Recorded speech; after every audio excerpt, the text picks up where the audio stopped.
لوگ کہتے ہیں نا ترقی چاہیے، کامیابی چاہیے، برائٹ فیوچر چاہیے. خدا کی قسم جس کے ماں باپ اس سے راضی ہے نا، جس کے ساتھ ماں باپ کی دعائیں ہیں، اس کو پھر ترقی سے کوئی نہیں روک سکتا. اس کے بیڑے پار ہی ہونے ہیں.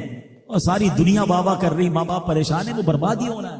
ماں باپ کو تنگ نہ کرو، بالخصوص ماں کی قدر کرو. ماں کا کوئی نیبل بدل نہیں ہے. اور یہ دعا دے دے تو بندہ کدھر پہنچ جاتا ہے. اچھا پھر آج کل ایک اور ٹرینڈ چلا ہے، کسی بھی طرح کا زندگی میں مقام بڑھ گیا نا، مشہور ہو گیا، اب وہ ماں باپ پر بھی روک جما رہا ہوتا ہے. پتہ نہیں میں کتنا بڑا آدمی ہو گیا ہوں، اب میں آپ کی خدمت کہاں سے کروں گا بھائی، ٹائم ہی کہاں ہے میرے پاس.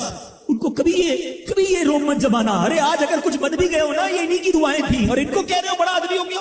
حضرت موسیٰ کلیم اللہ علی نبینا علیہ الصلوۃ والسلام، کتنا بڑا مرتبہ ہے. اور آپ نے ایک بار اللہ کریم کی بارگاہ میں عرض کیا، مولا مجھے جنت میں اپنا پڑوسی دیکھنا ہے. ارشاد کیا ہوا کہ اے موسیٰ، جنت میں تیرا جو پڑوسی ہے وہ ایک فلاں علاقے کا کسائی ہے. آپ حیران ہو گئے، آپ نے کہا مولا مجھے ملنا ہے. ایڈریس بتایا گیا، آپ چلے گئے وہاں پر. ایک نوجوان نے دروازہ کھولا، آپ اندر گئے. گھر میں گئے تو دو بوڑھے ماں باپ، بوڑھی شخصیات تھی. انہوں نے حضرت موسیٰ کو دیکھا، آپ کی رسالت کی گواہی دی اور دونوں دنیا سے چلے گئے. وہ نوجوان کسی کام سے گیا، جب واپس آیا اپنے دونوں والدین کو دیکھا کہ دونوں کا انتقال ہو گیا ہے. تو کہا ہو نہ ہو آپ حضرت موسیٰ علیہ السلام. ہمیں کیسے پتا چلا؟ کہ میرے ماں باپ روزانہ دعا کرتے تھے کہ یا اللہ اس وقت تک موت نہ دینا جب تک حضرت موسیٰ کا دیدار نہ کرنا.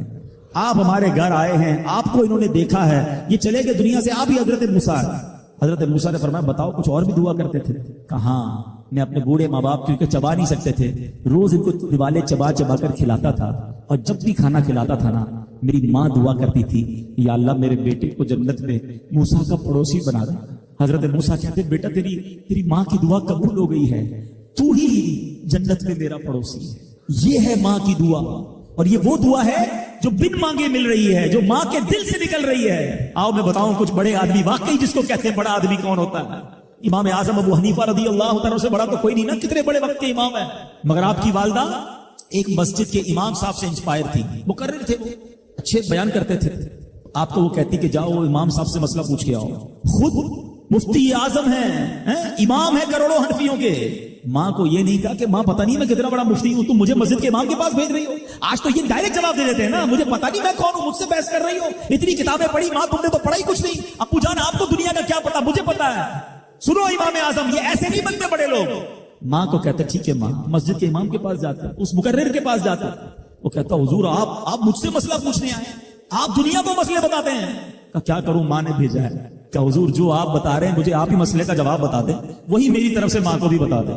ایک بار ماں نے کہا کہ میں خود جا کر پوچھوں گی، پھر بھی امام اعظم نے منع نہیں کیا. اچھا کئی میل کا سفر تھا. امام ابو یوسف کہتے ہیں ہم نے خود دیکھا کوفہ کی گلیوں میں کہ امام اعظم اس خچر یا اس سواری کے لگام تھامے ہوئے ہیں، ماں اس پر سوار ہے اور وہ بازار میں اسے لے کے جا رہے ہیں. ماں کو یہ نہیں کہا کہ ماں تم مجھے تکلیف دے رہی ہو، وہ میرا شاگردوں کا بھی شاگرد ہے، اس کو کیا پتا جو مجھے پتا ہے. اللہ اکبر. ماں جاتی ہیں، مسئلہ پوچھتی ہیں، واپس آتی ہیں. امام اعظم ماں کو کچھ نہیں کہتے.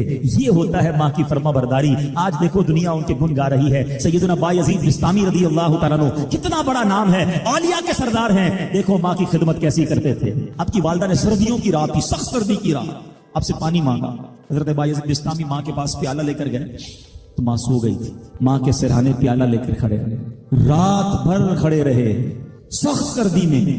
پانی تھوڑا سا آپ کی انگلیوں پر گرا تو وہ پانی برف پڑ چکا تھا.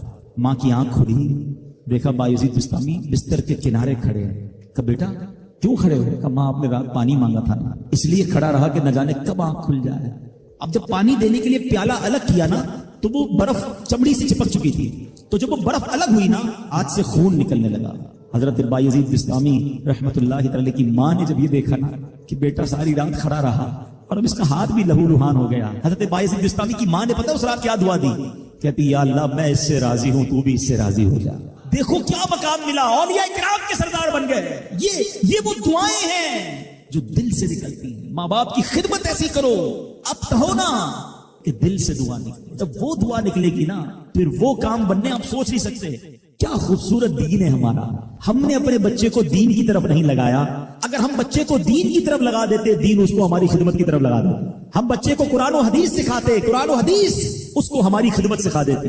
ہم آج یہ تکلیف اٹھا رہے ہیں، اس کی ایک وجہ یہ بھی ہے کہ بچہ ہم نے دین سے دور کر دیا. اگر آپ چاہتے ہیں کہ آپ کے بڑھاپے کا سہارا آپ کے بچے بنے, آپ کے مرنے کے بعد بھی آپ کے لیے صدقہ جاریہ بنے, تو آپ نے اپنے بچوں کو دین کی طرف لانا ہے. کچھ اولادیں وہ ہیں جن کی ماں باپ نے تربیت ایسی کی, ہم نہیں چاہتے, وہ خود رابطہ کر رہے ہوتے ہیں کہ ماں کا انتقال ہو گیا, یار کچھ کنواں کھدوانا ہے, کوئی مسجد بنانی ہے, تو مدرسے میں میری ماں کے لیے مجھے کچھ کرنا ہے. کیوں؟ ماں نے تربیت ایسی کی, والد نے تربیت ایسی کی, انہیں ماحول ایسا دیا کہ ماں باپ کے مرتے ہی انہیں فکر ہو گئی کہ میری ماں قبر میں اکیلی ہے, میرا والد قبر میں اکیلا ہے, اس نے روز مجھے کھانا کھلایا تھا, آج میں روز اسے ثواب پہنچانے کا کوئی انتظام کروں. یہ اس بچے کے دل میں خیال کیسے آیا؟ کیونکہ اللہ نے اسے اچھا ماحول عطا کیا, ماں باپ نے اس کو اس ماحول کی طرف بڑھایا. تو میں یہاں والدین سے گزارش کروں گا کہ خدارا اپنے بچوں کی ایسی تربیت کرو کہ بڑھاپے میں بھی تمہارا ساتھ دیں اور مرنے کے بعد بھی تمہارے لیے صدقہ جاریہ کا باعث بن جائیں. آپ کے بچے آپ کے قدموں میں رہیں گے اگر آپ نے بچوں کو دیندار بنا دیا. اللہ کرے یہ فارمولا سمجھ آ جائے نا.